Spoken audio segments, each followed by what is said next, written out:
Once a giant, always a giant. For me, it's only a giant.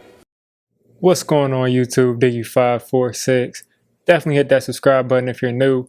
Like the video if you like the video. And I won't tell if you click that bell. But let's go ahead and get into this. Alright, so day 4 of training camp, day 3 of actual training camp practice. A lot less drama in the last couple of days with that Kelvin Benjamin stuff. But Shane Lemieux, speaking of less drama, today we got a big sigh of relief. Shane Lemieux, the left guard, projected starting left guard for us, who went down yesterday and was grabbing his elbow, but it ended up actually being his knee. It was a knee injury, and we thought it could be the worst, it could be the best. We had no idea. But Joe Judge this morning said that Shane Lemieux avoided the worst of it. He is not going to miss significant time, meaning the entire season. Shane Lemieux actually was lobbying to get back on the practice field like normal and was ready to go. Joe Judge, of course, told him that the training staff has to clear him for that. And Lemieux is a day-to-day kind of guy. And after about 48 hours, we're going to know the specifics of it once all the tests and results come back. But the Giants dodged a bullet with that because Shane Lemieux is a projected starter and we were going to lose him. So I'm glad that he's okay. Glad that it's not anything significant. So this could mean that he misses a couple of days of practice. This could mean he misses, all the way up to the first preseason game. This could mean that he misses week 1. We have no idea, but it's going to give a lot of people chances to come in as those backups to get those reps with the starting offensive line. And I'm thinking he'll be back sooner than later, especially if he was trying to get out there today. He did a little work on the sideline with the trainers. Speaking of other injuries, there was actually an injury to Austin Mack. I haven't seen anything else about that since. He caught a pass, went down, and ended up hitting the ground and was, hitting the ground in frustration. So we got to keep our eye out for that. Austin Mack is one of those guys fighting for that 5th or 6th, probably not 5th, because it's going to be hard for him to beat out John Ross or Pettis unless he really excels on special teams. But you got Darius Slayton, you got Kenny Golladay, you got Sterling Shepard, you got John Ross, you got Kadarius Toney. Those are 5 guys right there, and you're thinking that, either John Ross, Dante Pettis, Austin Mack, CJ Board. We just brought back the special teams ace, Cody Gore. How many receivers will we keep? Austin Mack is going to really need to be able to get out some good reps to be able to make this roster. So we'll keep our eye on that to see how this ends up turning out for him. Hopefully he's okay and he can get back out there and compete. Other things that I missed yesterday.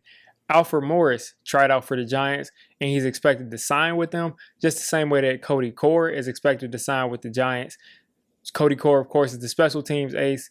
Alfred Morris came in for a pinch with us last year, and he was pretty good. Averaged 4.3 yards a carry. Had a couple of nice 20-plus yard runs, and he will be a solid running back 3. Gets north and south, is always able to let his blocks develop, and is just a smart veteran running back. And he's good to have on your team, especially as your 3rd runner. He's going to probably be able to get used in some short yardage situations too, but not a bad sign. And he's going to compete with Corey Clement and Gary Brightwell for that 3rd spot because Devontae Booker pretty much has that 2nd spot locked up. Other than that, still no Kadarius Toney on the actual practice field. I'm not going to worry too much about it, but I am really excited to see him when he finally gets out there.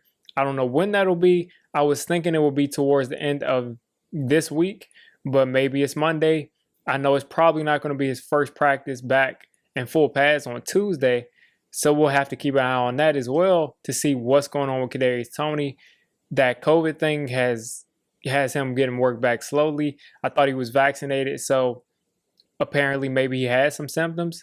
I did hear reports that said that he was symptom-free, but maybe it's still affecting his overall stamina and they just don't want to push him too hard. He is a rookie. He has been heavily criticized, so they probably want to make sure that he is 110,000% ready to go by the time he actually gets on that practice field. Also, Kenny Golladay and Adoree Jackson both had interviews. Some other things about Kenny Golladay, he went across the middle of the day and got blown up That's what reporters are saying. There's no video of it, but he got blown up by TJ Brunson across the middle of the field. Of course, we don't want to see that. Your prize receiver, your number one guy, getting hit in the middle of the field by someone who was going to really be fighting to be able to make this roster. But he was okay. Of course, he didn't have any issue with it. Of course, nasty Nick Gates got up and defended. Kenny Golladay got in TJ Brunson's face, and it probably caused a little bit of a scuffle. But yeah, you don't want to be hitting guys who are star players like that in practice. There's no pads on. You don't want to, break some ribs or break a finger or break whatever. If someone going across the middle and they're defenseless and you're hitting guys like you're in full pads against another team. So I don't really like that, but it's football. TJ Brunson's out there competing. He probably didn't mean to really do it the way he did, but we got to be more careful out there because we cannot afford these kind of injuries to guys that we paid this much money to guys that we're dependent on that much. Also, in Kenny Galladay's interview, what was really stood out to me was how he compared James Bradberry and Adoree Jackson. Said that they were both, difficult to go against. They're both good corners. He said Bradberry was more of a physical guy, a bigger guy. He kind of said that Bradberry was close to his height. Bradberry's listed at 6'1", Galladay's listed at 6'4". So maybe Bradberry is a tall 6'1", maybe he's closer to 6'2". That will make more sense. But it shows that Bradberry really is that big physical corner. And I'll tell you, I'll get to it soon, but this defense has really been putting on a show these first couple of days of camp. They have been pretty much clamping everything down, which is something that I expected.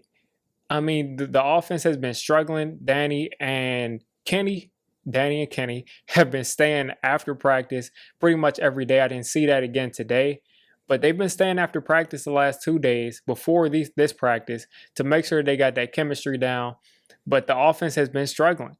Now, part of that is the offense is probably really struggling. And part of that is because they're going against a crazy, ridiculously talented secondary. James Bradberry as your anchor, left side corner. You got Adoree Jackson on the other side. Xavier McKinney roving around. Jabril Peppers moving around, Logan Ryan, Julian Love.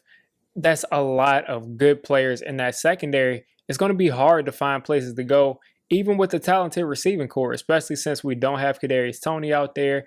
And Sterling Shepard, again, he was always a guy who was able to dominate these number 2 kinds of corners.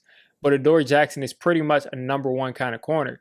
And speaking of Adoree Jackson, he gave a great interview today.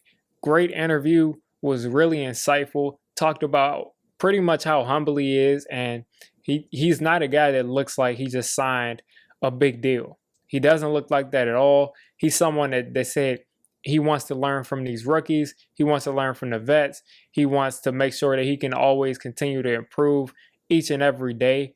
And he just looks like a guy that really gets it, a guy that really wants to come to work and actually get some work done.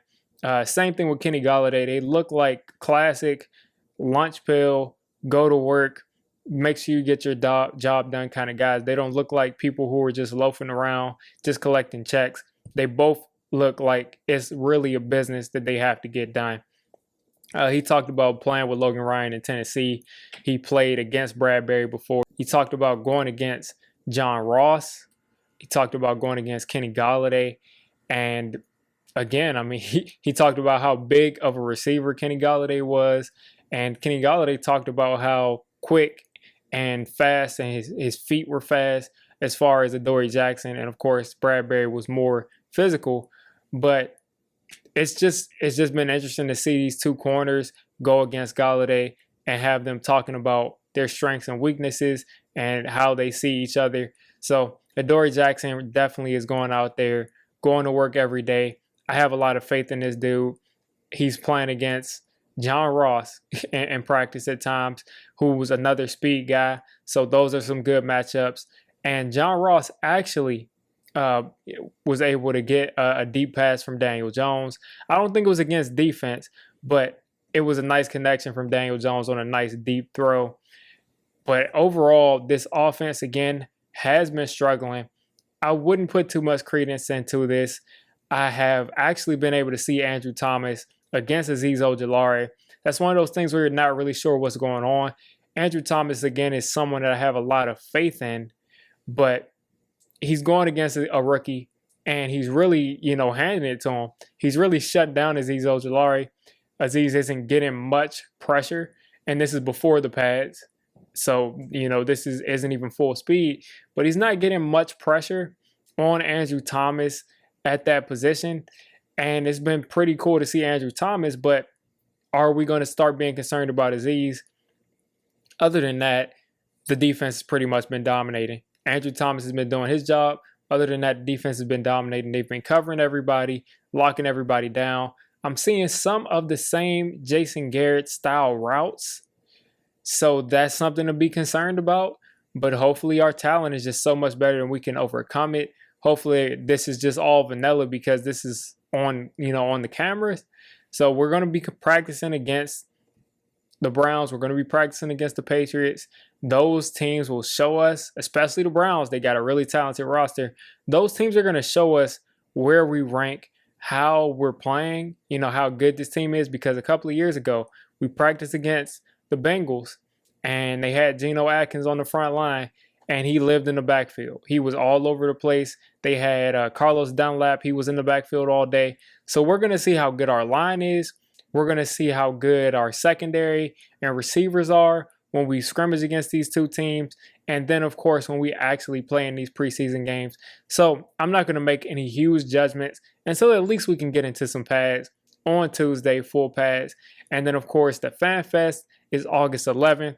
If you made it this deep into the video, definitely tune into the Sunday stream that I usually have every Sunday at 6. I came into 2 Fan Fest tickets.